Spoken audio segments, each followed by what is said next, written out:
देश एकदम तानाशाह हो गया। और रियली इंदिरा गांधी बहुत ज्यादा डिक्टेटर थी। मानवता कितना खत्म हो गया। संविधान का गला घोटने वाला, इसे गला घोटने वाला संशोधन कहते हैं। संविधान का गला घोटने वाला क्यों? अच्छा, अभी भारत में वर्तमान में कई लोगों को इससे समस्या है कि भैया पंथ निरपेक्ष क्यों है। सर ये शब्द क्यों जोड़ा गया? 42वां संशोधन जब हुआ ना, और बाप रे देखिए अब बड़का 42वां संशोधन, हुमाच के संशोधन हुआ था 42वां संशोधन। इसे ये किस समिति की सिफारिश पर 59 को विषय जोड़ दिया। इसमें क्या जोड़ दिया गया? 59 विषय जोड़ दिया गया, जिस कारण इसे कहा गया मिनी संविधान। कि भैया 59 विषय में तो एक छोट मोट देश का संविधान बन जाएगा, नेपाल का संविधान बन जाएगा। नहीं समझा गया? आगे बढ़ते हैं, चलिए अब ध्यान से देखते हैं हम लोग यहाँ पे। 42वां संशोधन द्वारा किस समिति की सिफारिश पर मिनी संविधान कहा गया। क्या कहा गया? मिनी। इसे इंदिरा गांधी ले लाया था। किसने लाया था? इंदिरा। संविधान का गला घोटने वाला या संविधान का प्रतिकूल प्रभाव पड़ा था, संविधान पर इसका उल्टा प्रभाव पड़ा था। यह प्रभाव बहुत खतरनाक था और संविधान को एकात्मक बना दिया था। केवल एक व्यक्ति के पास जब सत्ता हो जाती है तो इसे एकात्मक कहते हैं। यह बहुत प्रभाव इसका उल्टा था। इसे गला घोटने वाला संशोधन कहते हैं। संविधान का गला घोटने वाला क्यों? कहा गया कि राष्ट्रपति को पुनर्विचार का मौका नहीं है। लोकसभा का कार्यकाल 5 साल नहीं 6 साल रहेगा। आपातकाल केवल प्रधानमंत्री के कहने पर आ जाएगा। सबको मूल कर्तव्य मानना पड़ेगा। तो ये तो अच्छी चीज थी। एकता, अखंडता, समाजवादी, पंथ निरपेक्ष, एकता और अखंडता शब्द जोड़ा गया। एकता और अखंडता शब्द जोड़ा गया। समझ में आ गया कि नहीं आ गया? किसी को दिक्कत? एकता अखंडता शब्द जोड़ा गया यहाँ पे। और समाजवादी, पंथ निरपेक्ष, एकता और अखंडता 3 नए शब्द जोड़े गए थे यहाँ पर। किसी को दिक्कत? आगे बढ़े। सर ये शब्द क्यों जोड़ा गया था? क्या कोई दिक्कत है तुमको वर्तमान संविधान से? नहीं। देखो संविधान क्या चीज दिक्कत है? देखो संविधान किसी एक भीड़ उठ के आएगी, कोई बात बोलने लगी कि तो उससे नहीं होगा। पता चला संविधान का एक हिस्सा उठ के आने लगा, भीड़ का एक हिस्सा आने लगा कि हम अंडा खाते हैं, सब लोग अंडा खाओ, ऐसा नहीं ना होगा। पता चला एक हिस्सा उठ के आएगा, हम रमजान में रोजा रहते हैं, सब लोग रहो, ऐसा नहीं ना होगा। जिसका है वो रहेगा, जिसका नहीं है नहीं रहेगा। जैन धर्म के लोग आलू नहीं खाते हैं, प्याज नहीं खाते हैं, लहसुन नहीं खाते। अभी कहने लगे लोग कि सब लोग लहसुन प्याज छोड़ दो। आप छोड़ देंगे? नहीं, उनका अच्छा खाना बनाते हैं जैन लोग। हम जैन थाली खाए हुए हैं, अच्छा खाना बनाते हैं। और अभी बता दे रहे हैं, साइंटिफिक खाना में सबसे जबरदस्त जैन वाले हैं लोग। वो शाम सूरज ढलने के बाद खाना नहीं खाएंगे, एकदम शुद्ध खाना खाएंगे, बीमार उमार नहीं पड़ते हैं वो लोग। समझा क्या? ये जो डॉक्टर डाइट लिखता है ना, डॉक्टर डाइट, वो लोग हजारों साल से फॉलो कर रहे हैं। तो जैन लोगों में इस मामले में वो नहीं है, बहुत इस मामले में वो सही है वहां पे, और शुद्ध भोजन करते हैं। ये सभी हम लोग से पार नहीं लगेगा। लेकिन वो देखिए जैन लोगों में एक अच्छाई चीज, वो लहसुन नहीं खाएंगे, वो प्याज नहीं खाते हैं। किसको मना करने गए कि लहसुन हमारे धर्म में नहीं है, तुम भी मत खाओ? किसी को बोले आपको खाना है आप खाओ यार, उनको नहीं। वो किसी को डिस्टर्ब नहीं करते हैं। जैन लोग किसी को डिस्टर्ब नहीं करते हैं। अब बड़े इंटेलेक्चुअल, बड़े बिजनेसमैन कभी डिस्टर्ब नहीं करते। जैन के बगल में बैठेगा। हम तो खाली टाइम में सबसे ज्यादा जैन मुनियों का भाषण सुनते। हमारे सबसे प्रिय जैन मुनि थे तरुण सागर जी महाराज। अब वो महानिर्माण प्राप्त कर लिए वहां पे। हम उनका हमेशा उपदेश सुनते रहते थे यहाँ पर। कई ठो तो मतलब जो नहीं जानते रहते थे लोग को लगता था कि हम जैने हैं। हम जैसे ना अमूमन मान के चलिए कोई हनुमान चालीसा सुन रहा है तो क्या कहिएगा कि वो पारसी है? भाई हनुमान चालीसा सुनना हिंदू हो गए। तो हम हमेशा उनका सुनते रहते थे। तो लोग कई को लगता था ये हमारी आदत है। कोई पूछता है कि जैन है, हमको हाँ सीधे बोल देता है। जॉन जी पूछता है तो जो यहूदी पूछेगा यहूदी, हाँ ठीक है, उससे नहीं। लेकिन बहुत अच्छा उपदेश देते हैं हम लोग यहाँ पे। आप लोग कभी जैन लोगों से मिलेंगे लोग यहाँ पे, क्योंकि उनकी संख्या बहुत कम है जैन लोगों, ज्यादा नहीं। हम ऑनलाइन में तो होंगे लोग बहुत, जैन लोग ऑफलाइन में हैं, बहुत कम होते हैं लोग जैन लोग। तो देश जो होता है ना संविधान से चलेगा, वरना किसी में कुछ होगा किसी में कुछ होगा। एक धर्म उठेगा कहेगा कि हमारे यहाँ मांसाहारी है, सब लोग मांसाहारी बन जाओ। क्यों भैया? जिसको शाकाहारी रहना है रहने दो। अब कोई कहेगा सब शाकाहारी बन जाओ, तो भाई हम आपके कहने पे सब शाकाहारी बन जाते हैं। तो चलिए आप भी लहसुन प्याज छोड़िए, आलू छोड़िए, तो आप दूसरे के लिए नहीं छोड़ेंगे। वीगन बनिए। वीगन से टफ है जैन। वीगन तो कम से कम आलू खाएगा, प्याज खाएगा, गाजर मूली, जमीन के नीचे वाला कुछ नहीं खाते हैं। उनका कहना है कि हम अहिंसा को मानते हैं, और चूंकि अहिंसा में हम पूरे पेड़ को नहीं काट सकते पूरा का पूरा। हालांकि वो तना होता है, लेकिन अगर उस तना को निकालने के लिए उस पूरे पेड़ को मारना पड़ेगा। आलू निकालने के लिए पूरी आलू को ही मारना पड़ेगा। निकाल ऐसे नहीं, बिना मारे नहीं निकाल सकते। तो उनका कहना है कि भैया हम अहिंसा वाले हैं, हम नहीं मार सकते, अपने स्वाद के लिए नहीं मार सकते। सोचिए वो कैसा लोग है, लोग आलू प्याज नहीं मार रहा है। नहीं, कितना मतलब अहिंसावादी है, कितना बड़ा अहिंसावादी है वो लोग।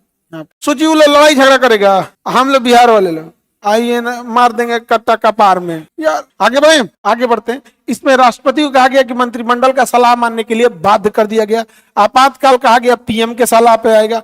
आंतरिक अशांति पे कह दिया गया आपातकाल आएगा। लोकसभा का कार्यकाल 6 साल किया गया। कुछ अच्छा भी चीज हुआ, मूल कर्तव्य जोड़ा गया, ये अच्छी चीज थी। न्यायिक, अच्छा, संवैधानिक संशोधन को कहा गया कि न्यायालय जांच नहीं कर सकती है। राज्यों में राष्ट्रपति शासन के कार्यकाल को एक बार में 6 माह से 1 साल बढ़ा दिया गया। अभी तो 6 ही महीना ले जा सकते हैं, उसमें कहा गया था 1 साल तक ले जा सकते हैं। अखिल भारतीय सेवा के निर्माण की व्यवस्था की गई थी। 3 नए शब्द, समाजवादी, पंथ निरपेक्ष, एकता और अखंडता। एकता और अखंडता। अच्छा, अभी भारत में वर्तमान में कई लोगों को इससे समस्या है कि भैया पंथ निरपेक्ष क्यों है, भाई नहीं समझ में गया यहाँ पे। तो अंबेडकर साहब का कहना है कि संविधान, अगर हम लोकतंत्र जितना 100 करोड़ लोग रहते हैं सबके हिसाब से चलने लगेंगे लोग, तो फिर डिरेलमेंट हो जाएगा। तो एक फिक्स फ्रेम होना चाहिए यहाँ पर। नहीं समझ में गया। अब जैन लोगों ने क्या बिगाड़ा है, किसी का कुछ नहीं बिगाड़ा है। देश के सेवा भी किया है, सब बहुत ज्यादा टैक्स भी दिया है। आप कहिए कि वो कहेंगे कि अगर आप लहसुन प्याज आलू छोड़ दीजिए, आप छोड़ रहे हैं, तो फिर ऐसे समझिए कि बाकी लोग भी आपके कहने पे हर चीज नहीं ना चल सकते हैं, चलेंगे नहीं। तो इसका मतलब आप जैन से प्रेम नहीं करते हैं। ऐसा क्यों नहीं है भैया, हम लोग सम्मान करते हैं सब चीज का, लेकिन जरूरी नहीं है कि सब लोग छोड़ दे। भैया आलू छोड़ दे, गरीब आदमी मर जाए, आलू बड़ा सस्ता में ना। हाँ नहीं, कृषि भी अलाउ नहीं है। वही तो कह रहे हैं, वहां पे कृषि इसलिए अलाउ नहीं है ना क्योंकि उसमें बहुत सारे जमीन के नीचे छोटे कीड़े मर जाएंगे।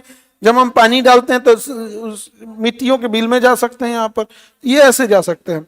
तो उनका खाना है कि भैया जो जंगल में अपने से निकल गया उसी से खा के गुजारा कर लेके। जैन लोगों का खाना है कि जो जंगल में अपने से उग जा रहा है हम उसी से गुजारा कर लेंगे। सबसे कठोर तपस्या पालन करते हैं। तो देश जो होता है वो सबसे चलता है क्योंकि देश में सबका योगदान है। और सबसे कम योगदान जानते हैं किसका है देश में?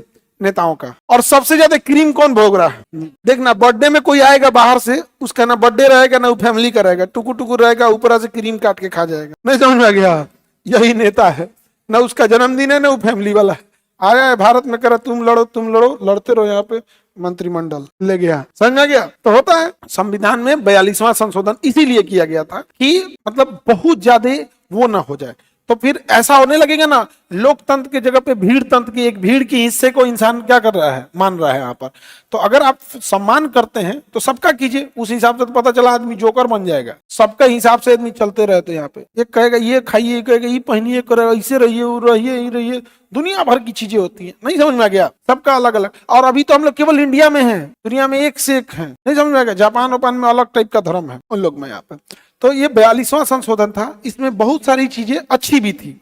जैसे मूल कर्तव्य जोड़ा गया, समाजवादी शब्द जोड़ा गया कि समाज का ध्यान रखना सरकार का काम है। और अगर ये समाजवादी नहीं रहता तो आज राशन कार्ड पे जो अनाज मिल रहा है, सब्सिडी मिल रही है, ये नहीं मिलता। ये किसका हिस्सा है? समाजवाद का है।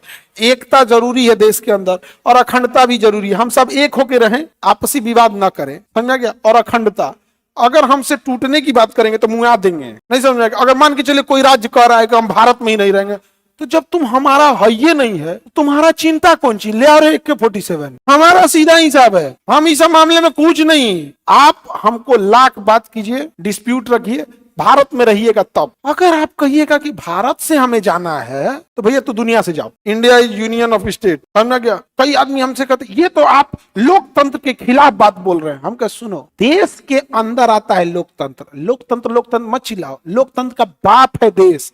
देश है तो लोकतंत्र है। दुनिया में बहुत ऐसे देश हैं जिनके पास लोकतंत्र नहीं है। उत्तरी कोरिया जाके देख लो, अरब जाके देख लो, चीन जाके देख लो, लाख अमीरी होने के बाद लोकतंत्र नहीं है। तो लोकतंत्र से बड़ा होता है देश। समझ में आ गया कि नहीं आ गया? और देश होता है वहां पे मानवता तो बहुत जरूरी है, वरना देश देश नहीं रह जाएगा अगर मानवता ना रह जाए। तो पाकिस्तान भी देश है लेकिन मानवता खत्म है। अभी बांग्लादेश देखो, मानवता कितना खत्म हो गया। 42वां संशोधन जब हुआ ना, देश एकदम तानाशाह हो गया। और रियली इंदिरा गांधी बहुत ज्यादा डिक्टेटर थी। इंदिरा गांधी ढीठ बहुत थी, लेकिन एक चीज था, बांग्लादेश को इलाज कर दी थी। पहले वो पूर्वी पाकिस्तान था, पहले क्या था? पूर्वी पाकिस्तान था। अब मार के बराबर कर दिया है बांग्लादेश को। अभी फिर उपराइल है। हाँ। हम जब नक्शा देखे ना तभी हम कहें कि गई बहला गई। पता नहीं क्या सोच रहे लोग, नहीं समझ में आता है यहाँ पे। अरे उसको बोलने देना चाहिए।